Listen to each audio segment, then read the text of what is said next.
নেতৃত্বে অটুট থেকে যেন সুন্দরভাবে খেলাটা যেন পরিচালনা করবে এবং আজকে যে সকল দর্শকবৃন্দ এখানে আসছে তারা যেন অন্তত খেলাটা দেখে যেন অন্তত এই কথাটা বলে যে একটা সুন্দর খেলা আজকে এখানে উপহার দিয়েছে। আমরা যাতে ভবিষ্যতে দেখুন আমাদের দেশনায়ক তারেক রহমান এই খেলাধুলার উপরে কিন্তু অনেক বড় আপনার বাজেট আছে, আপনার জানেন না?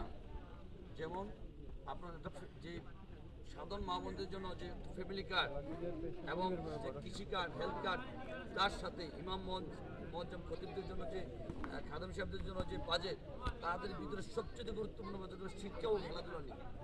আপনি কি জানেন? তাই আপনারা যারা খেলাধুলা করবেন আপনাদের কাছে আমাদের আপনারা একজন ভালো প্লেয়ার হন, ভালো মানের একজন প্লেয়ার হন।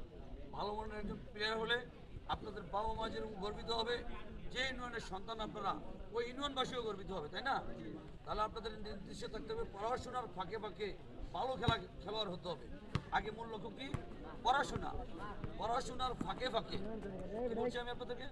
পড়াশোনার ফাঁকে ফাঁকে খেলাটাকে আপনারা একটা অপশনাল সাবজেক্ট না নিয়ে এটা আপনাদের মূল সাবজেক্ট নেবেন। আপনারা খেলাধুলাটাকে শিক্ষার সাথে